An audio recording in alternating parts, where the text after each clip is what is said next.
Welcome to a new edition of the Neon Jazz interview series with veteran jazz musician, composer, and educator Anthony Branker. We spent some time talking about his new 2023 album, Anthony Branker and Imagine, What Place Can Be For Us, a suite in 10 movements. It's his 8th release on Origin Records that speaks to notions of place and the overarching issues of inclusion and belonging, as well as the circumstances of exploitation experienced by people of color. Originally from Elizabeth, New Jersey, he is of Caribbean descent, and he works as a composer, educator, scholar, conductor, and performer, and he has been featured on the international stage in Brazil, Switzerland, Poland, Australia, France, Lithuania, Japan, throughout the United States, all over the place. Dig this interview. Anthony, thank you for taking a minute out today. And before we get into what place could be for us, I want to address COVID. The last 3 years was quite tumultuous for the world of jazz. And I'm curious how you survived that time period and how it changes the way that you do things now, the way you live your life or the way that you approach music. Great question. For me, since I haven't been a performer, I used to be a trumpet player for many years and had to stop when I had brain surgery back in 2000.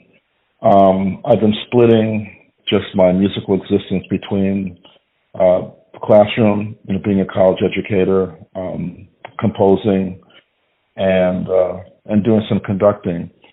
And so during the period of the pandemic, it was really difficult time for so many. Everyone's keeping their families close and as safe as possible.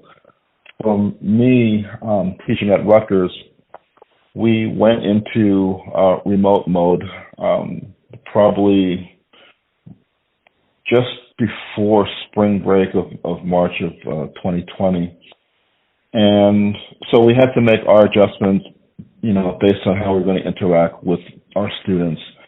So a lot of the ensembles, which, in a jazz situation, is so dependent upon the interaction, in the moment interaction between the students, creating in the moment, inspiring each other, was no longer really a thing because now we had to move to a platform that allowed the students to play, but they couldn't play simultaneously. They had to record tracks and then send those tracks to the next person and then add on to that. So it became a matter of kind of getting used to what it's like to do studio work in that way, but just the immediacy of performing the music, any kind of creative music, was sort of lost. So it was real tough.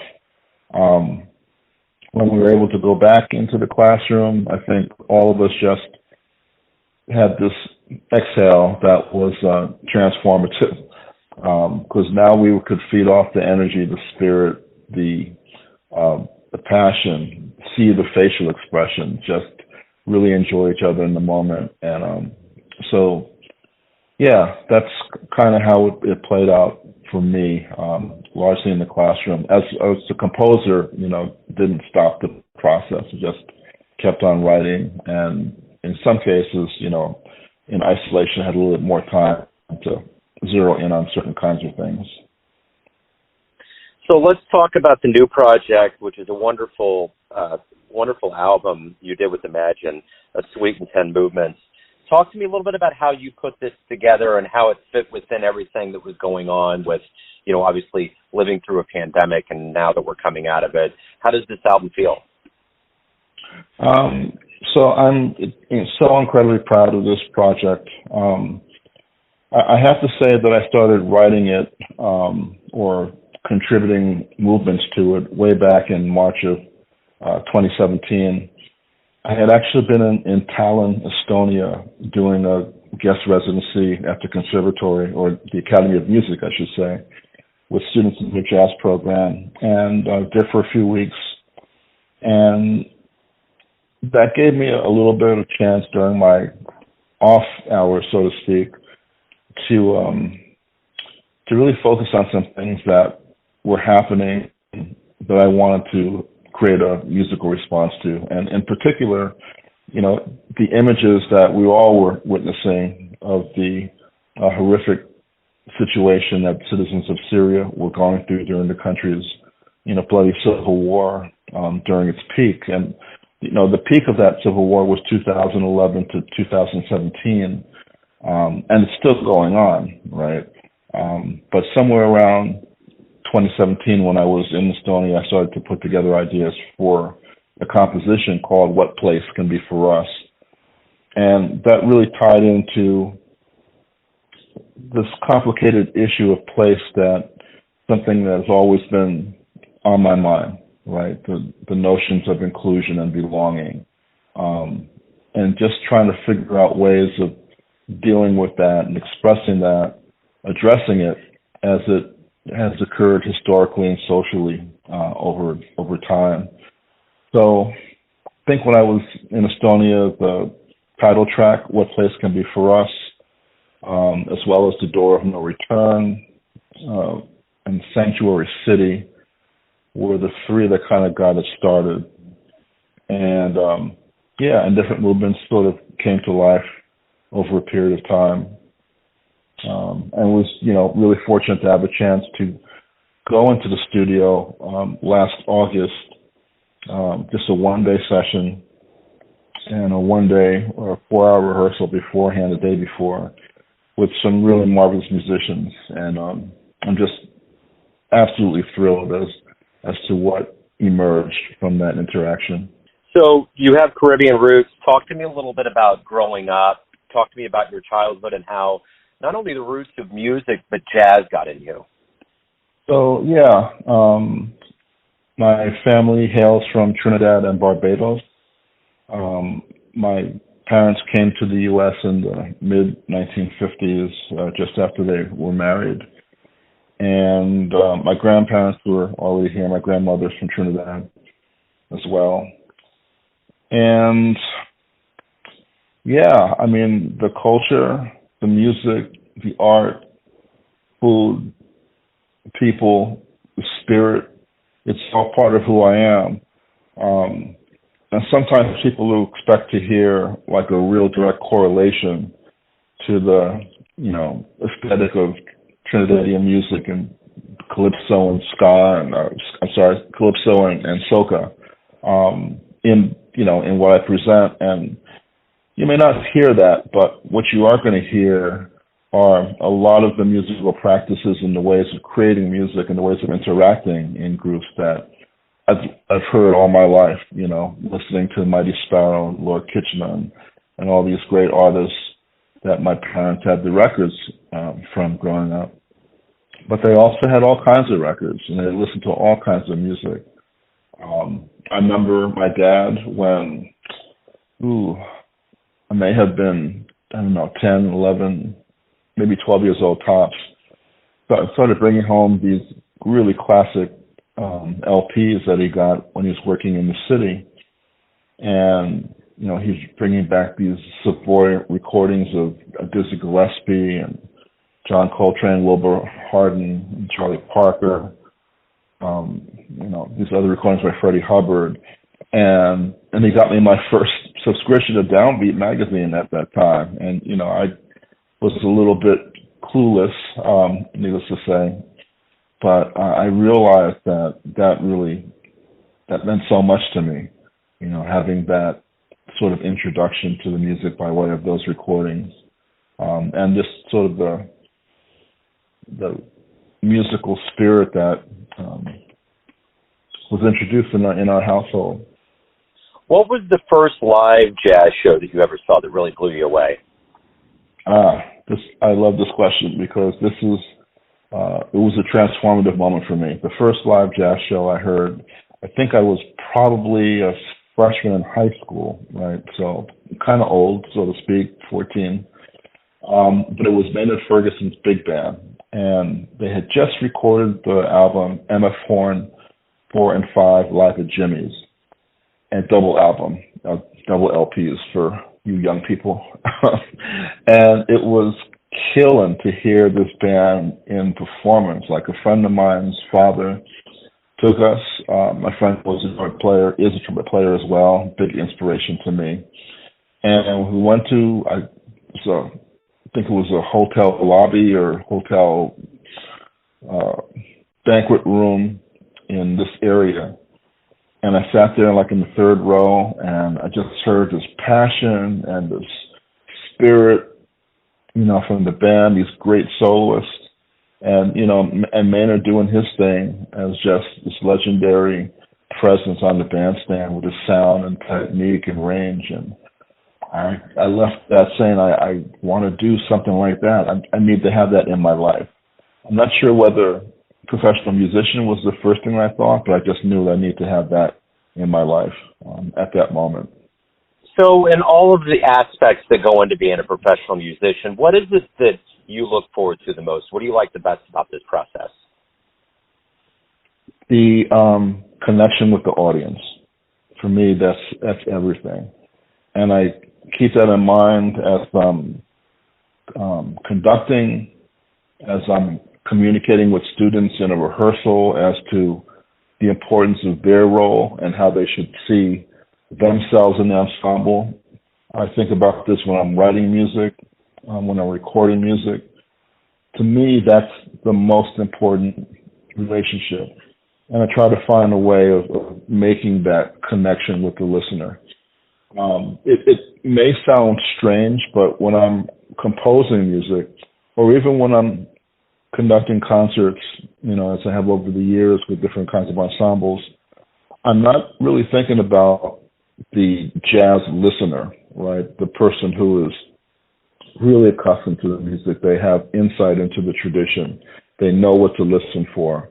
I'm thinking more about the general or everyday listener, someone who's, not coming into that process with the listening process with a real understanding or experience with active listening. So I try to meet them where they are. And what I know is that melody, melodic lyricism, rhythm, storytelling are the ways to make that connection. Aaron Copland talks about this, the composer Aaron Copland, in his book, What to Listen For in Music.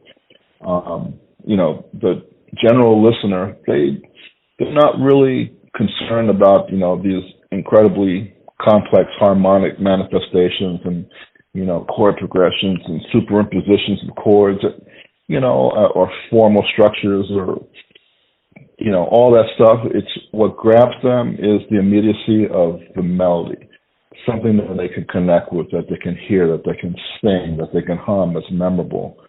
And with rhythm, it's sort of the same thing in a different way. For me, it can be in the manifestation of groove, right? Getting something that has a particular feeling, a vibe. It could be in the kinds of rhythmic phrases, rhythmic interaction. But it's also like thinking about rhythm as like having that kinesthetic effect, right? Making the listener want to move, making them want to dance. And so that's how I think about connecting with the listener. And that's everything for, I think, any kind of performing artist. That's everything. The listener, the observer, if you're talking about dance, that person who's taking in what they are seeing, we can't let that individual, that collective audience get lost in all this and think it's just about us, right? You've been on a lot of stages around the world, and I'm curious, what was the first stage you got on that you almost had to pinch yourself? It was a bit surreal, something you would look forward to, or just a magical place for you?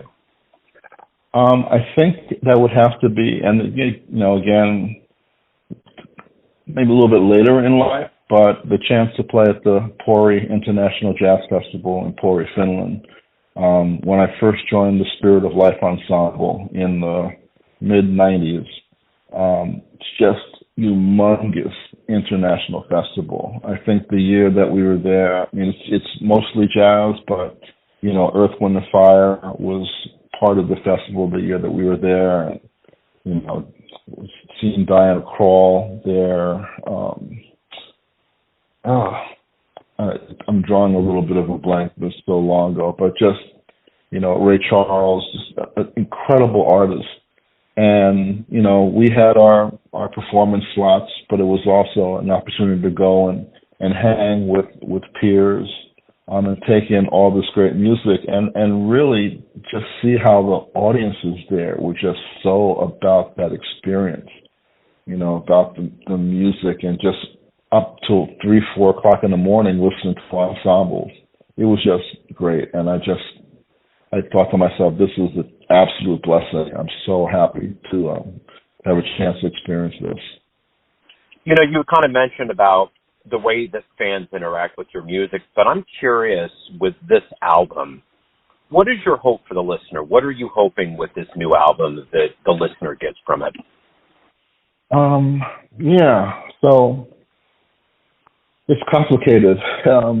I'm dealing with some issues that are related to, as I mentioned earlier, the notions of inclusion and belonging, looking at place as an emotional state of being, right? A safe place, looking at these zones of refuge, looking at examples of exploitation. So there's a real look historically, and obviously the African American experience is a central part of this, but it shouldn't be lost that there are a number of pieces within this and that are dedicated specifically that are dealing with other disenfranchised groups and populations, right? There's pieces that the Trail of Tears to Standing Rock deals with indigenous peoples and the genocidal treatment that they were subjected to. It deals with the global citizens of Syria, Sanctuary City, which that whole notion of refuge for immigrants that I think crosses over between the Syrian refugee crisis, but it also looks at the recent Texas-Mexico border refugee and immigration crisis, where citizens of Central America, of Cuba, wherever, are seeking refuge, asylum, trying to escape all manners of violence and poverty and authoritarian rule that has just taken hold of their lives. So I'm dealing with, I think, important issues that just need to be articulated. And in this way, they're articulated through the music, through the creative responses by the musicians, by the passion that they play with, by the images that they create. As a composer, I'm in the stage now where, I'm thinking about bigger picture issues. I'm thinking about a bigger canvas in terms of a suite or these longer extended works. And I'm trying to think more so now than I probably have before in more visual ways, right? Like a visual artist or even a filmmaker is thinking about the flow in cinematic terms. And so as I'm writing and having these images that I'm trying to put on paper that will eventually be interpreted by these great musicians, I'm really thinking about the receiver of all this and the kinds of images that they see, which may not be what I see. And what I see is not really important, but I want to create something that does have that visual, cinematic, episodic kind of component to it, to allow the listener to let their imaginations run with this and place themselves in ways that address the themes that are all part of this 10-movement suite. So, very simply put, why do you love jazz? I love jazz. I love creative music.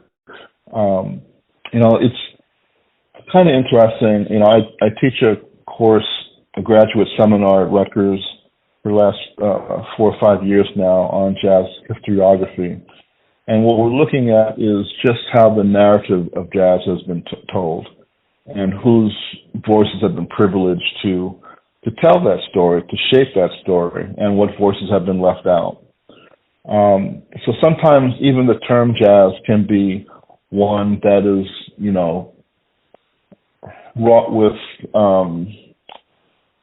misinformation, with, I don't know, terminology that a lot of musicians will kind of stand clear of.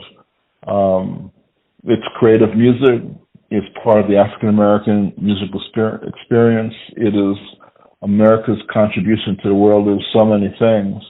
But jazz has always been like a fusion music, right? It's always been a music that has allowed itself to connect with other influences.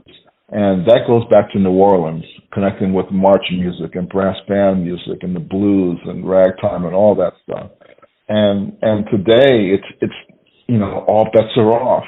The music can interact and create something unique when it combines with music of other cultures, when it combines with ways of knowing that are coming from the classical music side of things, from R&B and hip-hop and other kinds of black music and popular music and Latin music. So it's a music that allows for this wonderful interaction with so many other forms to allow the person creating to speak in authentic ways that are authentic to them and their experience and their influences.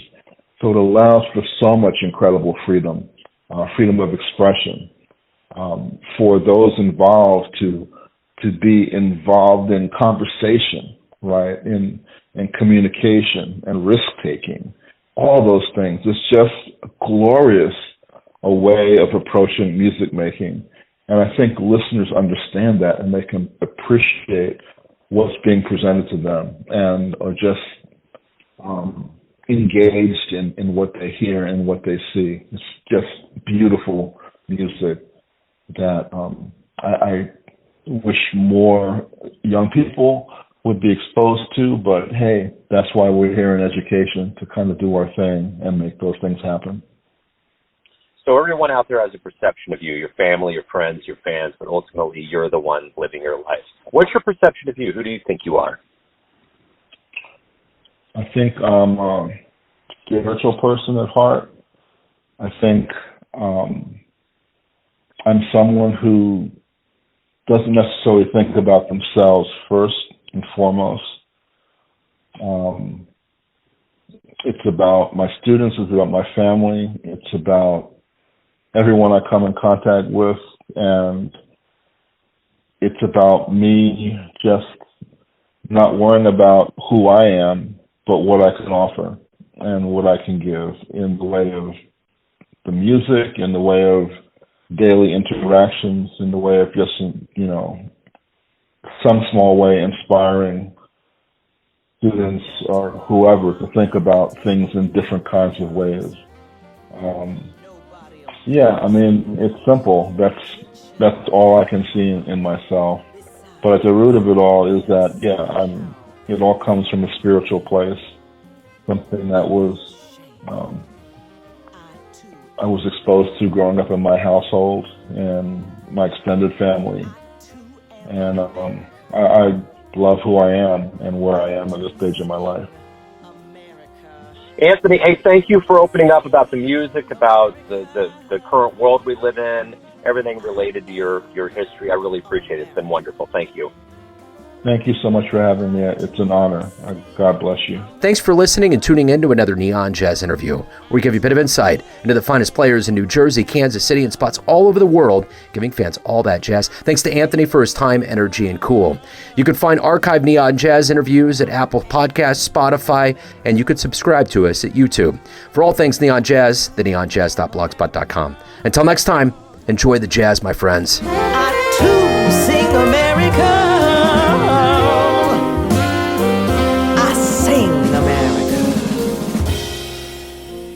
I am America. Neon Jazz.